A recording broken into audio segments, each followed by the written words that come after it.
Thank you for tuning in to the Peoplz and Dragons. If you enjoy the content we provide, then subscribe, like, and maybe join in on the action at www.pndrpg.com.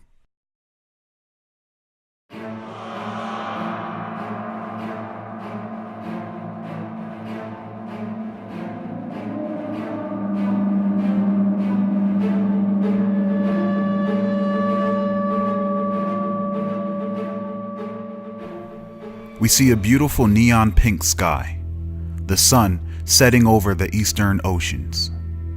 A massive dragon comprised of erupting purple flames of chi energy can be seen gliding across it, and upon it we see Undead Makai holding his daughter in his arms while trying to get a grip of his new foreign body and the power that stirs within.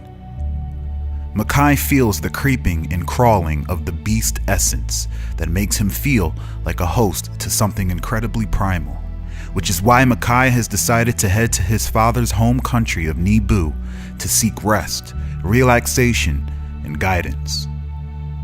Serenity awakens and begins to laugh and mumble at the sight of Makai's intense expression. Her joy brings a smile to Makai's face as he holds her up into the air and makes flying sounds as the dragon soars and breaks through a barrier of milky clouds that span over top of the beautiful country of Nebu. Makai heads to his grandmother's small village in the mountains and lands his dragon on a hill nearby, where he is met by a Nebu aircraft and ground soldiers ready to attack on sight. Undead Makai senses Serenity's fear of the antagonistic welcoming committee. He whispers to her, "I won't let anyone hurt you." Makai hops down off of the dragon and approaches when the Nebu captain shouts from his mecha copter, "Halt, intruder! Take one more step and you're..." He is interrupted when the captain's advisor informs him that though it seems impossible, he is certain that is their ancestor, Tetsuya Funaichi of the 8 Beast Gram. The captain commands everyone to disengage. We cut to Makai being ushered through the city by Nebu forces, as everyone who knows the history of their people recognizes the tall and muscular physique of Tetsuya Funaichi, and they all shout, cheer, and chant at the revival of the Beast King. Makai, humbled, is glad to be home after almost 2 decades. He misses the aroma of Nebu delicacies enriching the air, which become even more palpable the closer he gets to his grandmother's villa. Makai arrives and sees a small elderly woman no taller than 5 feet stepping through the door. She takes one look at Makai, smirks, and gestures for him to enter her home. Makai lowers his head to enter the door and takes a look around. Her home looks much more different than how he remembers it. Many more spirit masks and soul-catching ornaments hanging from the ceiling, along with hundreds of tomes scattered throughout her quaint living space. He looks to her and begins to speak, telling her who he is, but she cuts him off. "Hush now. You didn't think your grandmother wouldn't be able to sense her beautiful boy?" Makai laughs and goes to hug her, but she stops him. "Hold it now. I don't know what has happened to you, or what dark forces put you into the body of a madman, but I ask you for you to keep your distance." She calls for her assistant shamans to come and take Serenity from him. She points at his body. "Look at you, Makai." He looks down and sees his body degrading.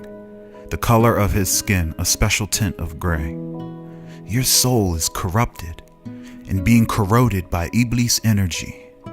And Tetsuya's body is reflecting this. It's seeping out of you, all onto my floor. And I could smell the darkness of the abyss on your breath. You should stay away from my granddaughter for the time being until you are cleansed. Serenity begins crying hysterically in the arms of the assistant. Makai's grandmother walks over and grabs her to calm her down. She then commands her assistant to prepare a spiritual cleanse for Makai.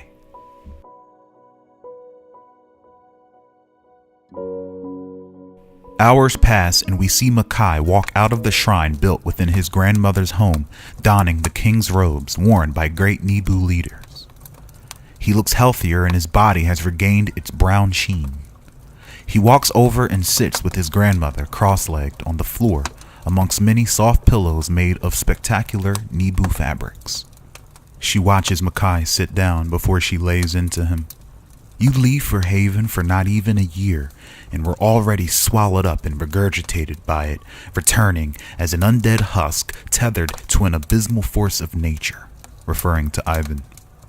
Makai looks down, overcome with a feeling of disappointment in oneself. He admits to falling off of the path of his father's teachings.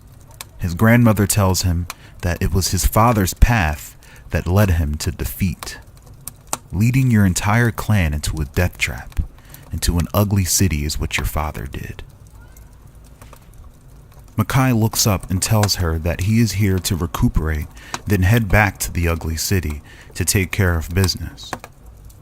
Makai stands up and asks his grandmother if she can show him the way. She stands up and pulls back the curtains from the window and points to a large pyramid off in the distance from the village. She tells him to get some rest and that she would take him there in the morning.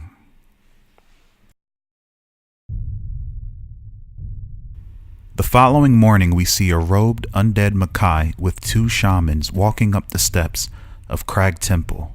Crag meaning strength in Nebu. The sun rises upon the beautiful temple nestled within vibrant green forests, exotic wildlife, crystal waterfalls, and giant stone statues of great Nebu warriors, male and female, that line the steps up to the top. Once at the top, the shamans remove his robes, leaving Makai's naked body exposed to the Crag Temple's patron beast, the Basilisk.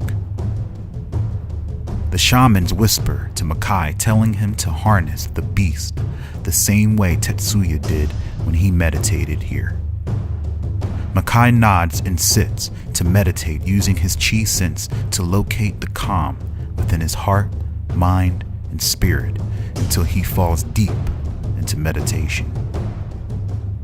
Makai awakens on the edge of a cliff just before falling off, but catches himself. The sky is red, the ocean below him completely black as the waves crash into the cliff, staining the rocks with acidic darkness. Makai turns around right into what looks like R-Type X in his Iblis devil energy form, who grabs Makai by his neck with one arm, leaving him totally powerless and feeling weak. Makai can feel his strength being sapped out of him as Iblis R-Type's grip tightens, stopping all of his breathing, when suddenly Iblis R-Type X rips out Makai's throat and kicks a dying Makai off of the cliff, falling to his death and into the Black Sea. Makai sinks deep into the ocean of black acid, his body corroding and burning away the vessel that is Tetsuya Funaichi, until all that remains is Makai's real body, mangled and partially destroyed the way R-Type left it. Makai lays at the bottom of the ocean floor, staring upward at the red sun shining through, when he sees Tempest peering through the water, looking for Makai with his arm out to save him. Makai somehow is able to reach for Tempest's hand and is pulled out of the water and finds himself on top of a mountain of dead bodies. Makai, coughing up black water, goes to thank Tempest when he realizes that it isn't Tempest standing before him, but instead it is Ivan Bakara, looking down at him with his pupilless glowing white eyes staring right into his soul. Ivan rushes Makai and wraps his chains around Makai's neck, choking him out while chaining him up. Then suddenly, we see a naked Makai back on top of the pyramid, fighting to get the chains from around his neck when he realizes that they aren't chains at all, but tiny snakes made of chi energy biting and burning themselves into his neck. Makai flops around and fights for his life, trying to escape the binds of the snakes when he turns and sees giant snake eyes watching him from above. A gigantic Nebu basilisk, twice the size of the crag temple itself, can be seen wrapped around the entire pyramid looking over Makai's trial. Makai can sense something familiar in its eyes, and the burning and pain fades away as he lays on his back entranced by the eyes of the basilisk. Suddenly, the basilisk lunges at Makai, biting his whole upper torso, tossing him into the air, and swallows Makai whole. Makai snaps back to reality and regains consciousness, only to find himself free-falling from high in the sky down toward the crag temple, and he hits the surface hard, bouncing off of the stone, shattering the side of his skull and breaking both of his legs, and though he wished it were all just another vision, it wasn't. Makai lays broken and battered, facing the sky, and then passes out.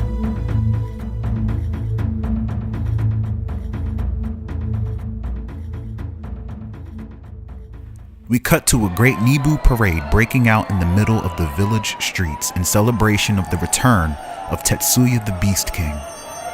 We see a bandaged up Undead Makai and his grandmother sitting on the balcony enjoying a special tea Makai's mother always made. In his arms we see Serenity laughing and enjoying the fireworks and colorful costumes down below. His grandmother looks at Makai and tells him she is proud of him. Makai nods and looks down at Serenity, who we see staring at the glowing Nebu basilisk symbol wrapped around Makai's arm and spanning across his chest. The music stops and people stop dancing when a bright light in the sky over Haven gets brighter and much closer. It was so bright and massive it could be seen all the way from Nebu. Everyone is looking into the sky to the west, amazed and dumbfounded at its radiance. Makai stands up and hands Serenity back to his grandmother. I need Serenity to stay here in Nebu.